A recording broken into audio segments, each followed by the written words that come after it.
Bharatiya Janata party दुनिया की सबसे बड़ी पार्टी है और सबसे अमीर भी। तो आप समझ जाओ कि पैसे की बारिश होगी।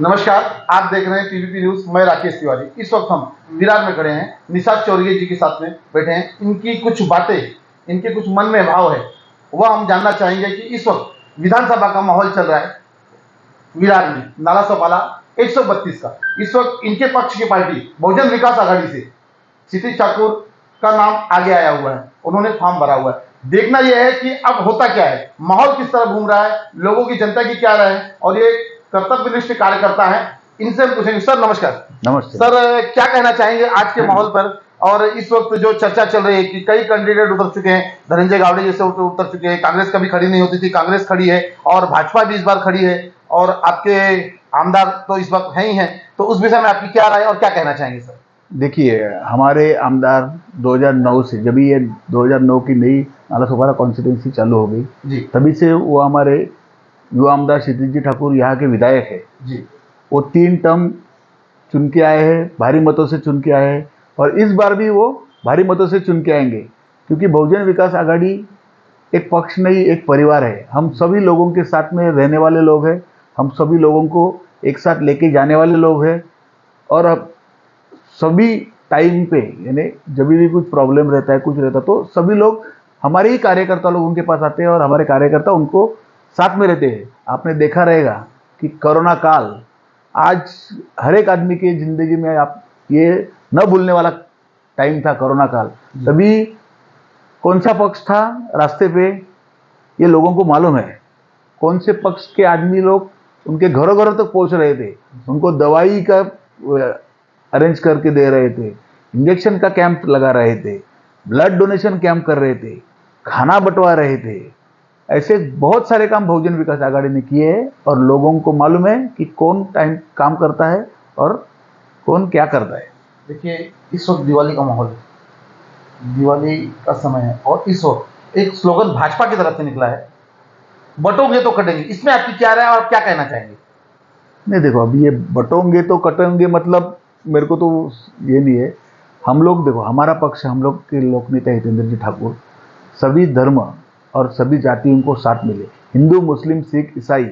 आज आपने देखा रहेगा वसई तालुका में, वसई तालुका को मिनी इंडिया बोला जाता है। मिनी इंडिया मतलब सभी धर्म के, हर एक राज्य के लोग अपने वसई तालुका में रहते हैं। अपने भारत देश के जितने राज्य है, सभी राज्यों के कम से कम एक आदमी तो अपने वसई तालुका में रहता ही है। इसके लिए सभी धर्मों को लेकर चलने वाले अपने लोक नेता हितेंद्र जी ठाकुर का यही मानना है कि सब सर्वधर्म समभाव। इस वक्त 6 विधानसभा है पालघर जिले में, तो आपके कैंडिडेट कितने पे खड़े हो रहे हैं सर? 6 के 6 विधानसभा पे अपने कैंडिडेट खड़े हैं। स्क्रूटनी भी हो गई है, सब लोगों का नाम डिक्लेयर हो गया है।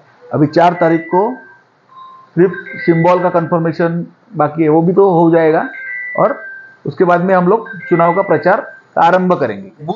लोगों के पास हम खुद जा रहे हैं, हम लोगों के घर पे जाके उनसे बातचीत कर रहे हैं, और जो प्रचार का माहौल है, देखो कैसा है, टाइम पे हमने लोगों को यही बोलने को कोशिश कर रहे हैं कि अभी आपके पास लोग आएंगे, लोग आपको बहकाएंगे, कोई पैसे का भी लालच दे सकता है, क्योंकि अभी दुनिया की सबसे बड़ी पार्टी चुनाव लड़ रही है। दुनिया की?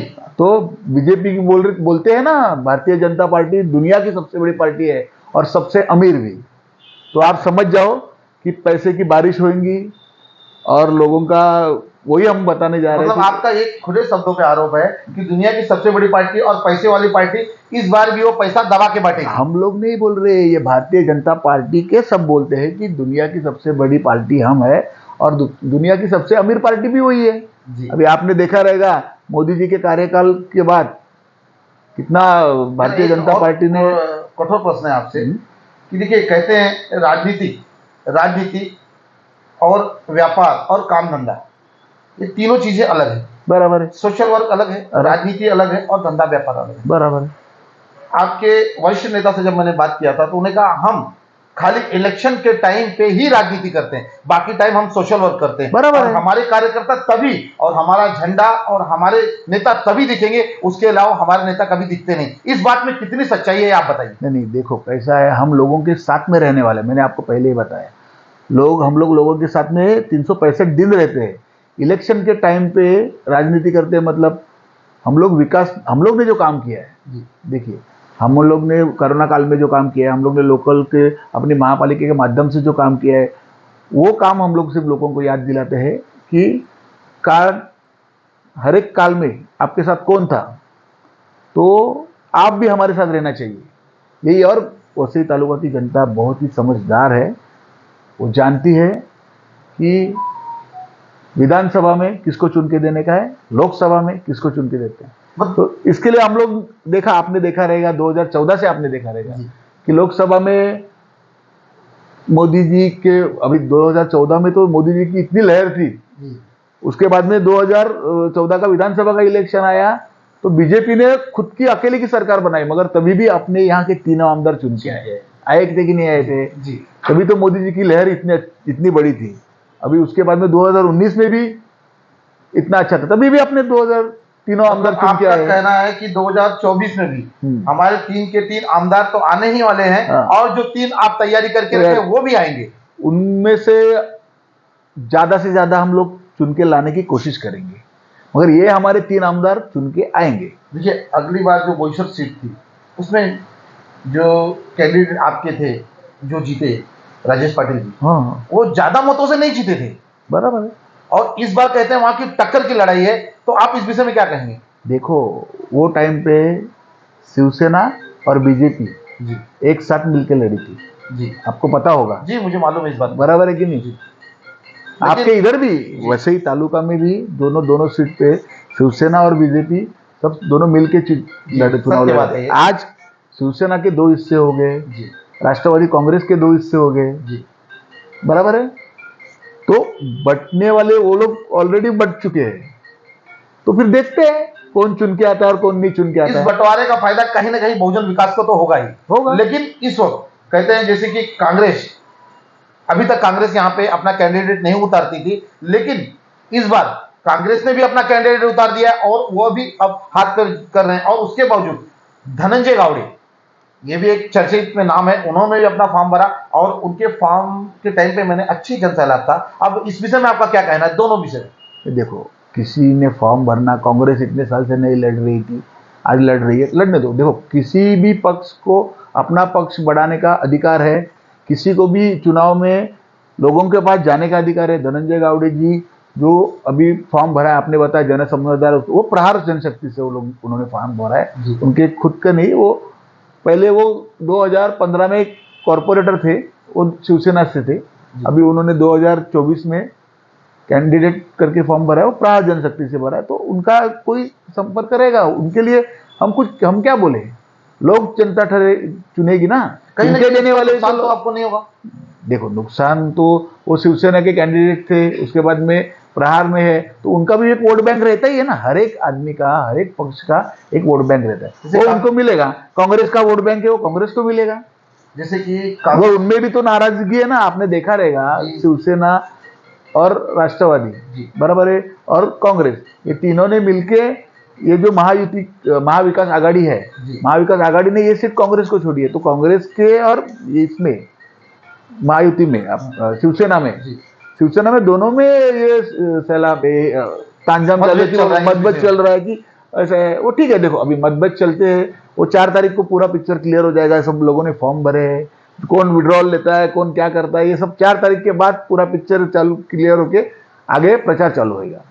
कहीं ना कहीं ऐसी अफवाह भी चल रही थी कि इस बार आपके पक्ष में, आपके लोगों में अभी तक कोई भी यह डंडे की चोट पर लिखित तौर पे नहीं दे सकता है कि आपके पक्ष में कहीं फूट चल रही थी, बस ये अफवाह और लोगों के मुंह से सुना जा रहा था। इस बात में कितनी सच्चाई है?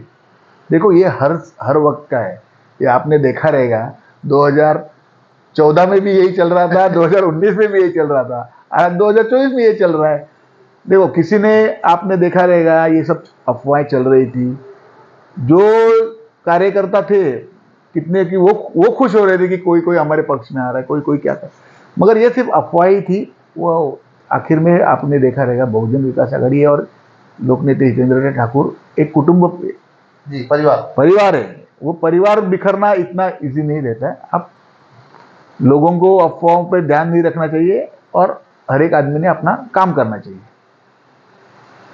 ये थे निषाद चौरगे जी, जिन्होंने अपनी बात स्पष्ट और शांत स्वभाव में और अपनी चीजें रखी, अपने मन की बात भी रख दी और सच्चाई भी क्या है यह भी बता दिया। देखिए, कोरोना काल का समय जो था, उस वक्त मेरे परिवार से 3 आदमी एडमिट थे। मैं एक पत्रकार हूँ, लोगों में गया हूँ। उस वक्त मुझे अगर किसी ने मदद किया था, एक पत्रकार, मैं निष्पक्ष बोलता हूँ, और मैं ज्यादातर आप देखेंगे कि मैं बहुजन विकास आघाड़ी के विरोध नहीं बोलता हूँ, लेकिन निषाद चौरगे जी एक ऐसे आदमी हैं जो उस वक्त मेरे 3 घर के सदस्य आईसीयू में थे, सीरियस कंडीशन में थे, और उस वक्त इन्होंने मुझे मदद की थी। उस बात को मैं कभी भूलता नहीं और लोगों को भी बोलता हूं कि जो आपके दुख के समय में खड़ा रहे वो सबसे बड़ा है। इसी के साथ मैं अपने वक्तव्य को खत्म करता हूं। जय हिंद, जय महाराष्ट्र।